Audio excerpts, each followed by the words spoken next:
Pierre Bourdieu, vous n'avez jamais cessé de faire des recherches dans le domaine de l'école, du système scolaire et universitaire. Pourquoi est-ce que ce domaine vous intéresse tant et qu'est-ce que vous pensez avoir découvert de fondamental dans cet ordre d'idées?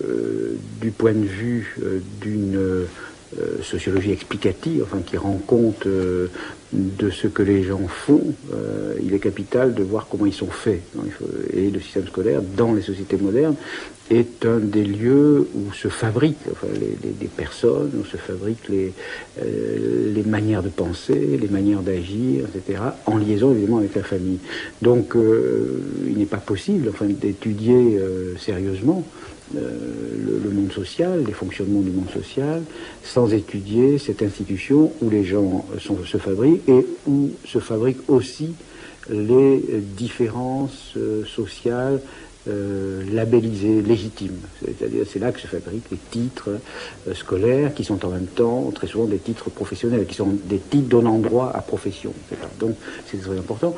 Et d'autre part, le système scolaire est de plus en plus, dans la société moderne, un des lieux où se reproduisent les structures sociales.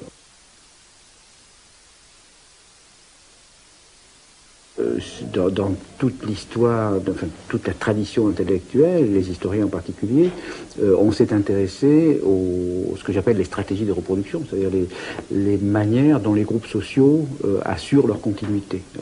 L'exemple par excellence étant les stratégies successorales, mais il y a aussi les stratégies matrimoniales, comment on se marie, le mariage étant une manière de se reproduire biologiquement, mais aussi de reproduire les homogénéités, les différences sociales, etc.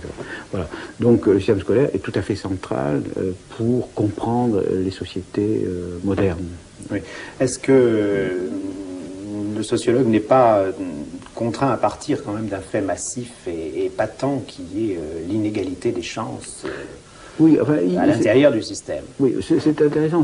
La question est intéressante parce que c'est un fait massif qui a été établi par les sociologues. Une chose importante, c'est que sans la sociologie, au fond, personne ne savait ce fait massif, c'est-à-dire qu'il y a une relation statistique très forte entre l'origine sociale des élèves et leurs résultats scolaires. Donc, un des mérites de la sociologie est d'avoir établi ce fait statistique de manière de plus en plus précise. Enfin, maintenant, on connaît ces choses-là très bien. Bon, alors, ce fait étant établi, comme tous les faits scientifiques, enfin, bon, il ne s'agit pas simplement de l'enregistrer. Il faut savoir ce que cela veut dire, d'une part, et comment ça s'explique. Bon, donc, moi, l'essentiel de mon travail a été de chercher un système explicatif capable de rendre compte de ce fait. Alors, par exemple, pour aller très vite, mais on observe que les inégalités de réussite scolaire ne sont pas expliquées complètement à partir des inégalités économiques. Bon, donc il a fallu inventer une notion que j'ai appelée capital culturel, c'est-à-dire l'idée que nous héritons de notre famille pas seulement des moyens matériels, mais nous héritons des instruments de connaissance, d'expression, des savoir-faire, des savoirs, des techniques, des modes, des manières de travailler, par exemple, c'est-à-dire des tas de choses qui sont transmises inconsciemment par la famille et qui contribuent énormément à la réussite scolaire. D'autant plus que le système scolaire les exige souvent sans les donner. Alors là, je prends un exemple simple, qui est celui des techniques de travail, par exemple. Je pense que un des avantages majeurs des enfants des catégories intellectuelles, par exemple, bon, outre le fait qu'ils entendent dans leur famille un langage qui est assez proche de celui qui se parlent à l'école et que l'école exige. Bon, outre le fait qu'ils ont une attitude de rapport à la culture, désintéressée, etc., très proche de ce que l'école demande, il y a le fait qu'ils reçoivent de leur famille des indications, pour ne pas dire des incitations, concernant la manière de travailler, la manière d'organiser le travail dans le temps. Oh, laisse tomber ça, fais plutôt ça maintenant. Alors là, tu ferais mieux d'aller jouer au foot, tu es trop fatigué. Ou bien fais d'abord ça, puis il fera ça après, etc. Bon, ces choses-là qui sont apparemment très peu de choses, enfin, presque rien, en fait, me semble-t-il, sont parmi les facteurs de différenciation décisifs. C'est l'art de travailler. Or, le système scolaire donne ça très peu, pour des tas de raisons, parce que il n'y a pas le temps, etc., mais aussi parce que... par méconnaissance. Par méconnaissance, parce que la plupart des professeurs n'ont pas conscience que c'est ce qui manque. Donc on en vient à exiger l'école elle-même en vient à exiger du non scolaire. Voilà. Alors c'est bon, un des paradoxes extraordinaires. Bon, j'avais signalé ça dans le premier livre que j'avais consacré à l'éducation, cette annotation marginale qui est monstrueuse quand on y pense, un professeur écrivant dans une marge scolaire. Scolaire, évidemment, étant péjoratif. Bon, ça veut dire que le système scolaire ne reconnaît pas valeur à ce que le système scolaire transmet. Il demande autre chose. Il ne se contente pas de... Voilà. Et est-ce que ce système de classement appréciatif selon les catégories, doués, sérieux, faibles, ne sont pas finalement assez significatifs eux aussi? Oui. Sociologiquement parlant. Oui, je pense. Là, j'ai fait une analyse détaillée à propos d'un matériel qui m'était tombé entre les mains par hasard, une analyse détaillée des adjectifs que les professeurs emploient pour qualifier des dissertations, des copies, etc. Et effectivement, je pense qu'il y a une correspondance assez étroite entre le type de qualité que l'on attribue à travers les qualificatifs et la qualité sociale de ceux qui sont l'objet de ces jugements de qualité. Bon, c'est-à-dire, pour prendre un exemple un peu extrême, mais qui est réel, dans une marge de copie de philosophie, il y avait une fois Serville. Bon, il se trouve que la fille en question était fille de femme de ménage. Bon, évidemment, le professeur n'a absolument pas conscience. Bon, ce sont des lapsus. Absolument. C'était l'équivalent des lapsus freudiens. Alors, il ne s'agit pas de le condamner. Il est probable que celui qui a pu faire ça serait très malheureux s'il m'entendait. Mais ça veut dire une chose très importante. Ça veut dire que les jugements scolaires sont souvent, plus souvent qu'on ne le croit, des jugements sociaux déniés, comme dit la psychanalyse, des jugements sociaux qui ne se perçoivent pas comme tels, qui s'ignorent comme tels, et à travers donc des qualités que l'on croit purement scolaires, on appréhende des propriétés sociales et on ne le sait pas.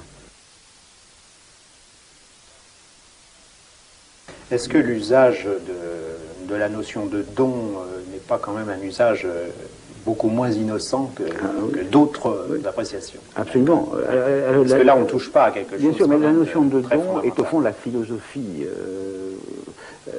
C'est la philosophie même de tout ça. C'est-à-dire, dès le moment où on ignore la relation, on ignore que les capacités, les aptitudes, les qualités, les propriétés que l'on demande et que l'on apprécie, dès le moment où on ignore qu'elles sont socialement produites, qu'elles ne sont pas dans la nature, mais qu'elles sont dans un travail social, historique, celui de la famille, celui de l'école, etc., bon, il ne reste que le don.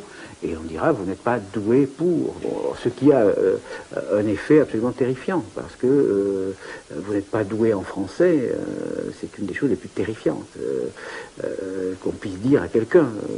Que faire contre ça contre la nature, on ne peut rien. Alors que si on disait, vous êtes le produit de conditions historiques et sociales telles que vous n'avez pas un accès facile à la langue qu'exige le système scolaire, voilà une phrase rigoureuse. Ouais. Bon, il y aurait un recours. Ça voudrait dire, ça s'apprend, alors que l'autre, c'est exactement les hommes de qualité qui savent tout sans avoir rien appris. On dit, la philosophie du don est une philosophie foncièrement aristocratique qui inscrit dans la nature biologique des capacités socialement acquises. Celui qui ne les a pas n'y peut rien, et celui qui les a peut se les attribuer. Les deux choses étant également dangereuses.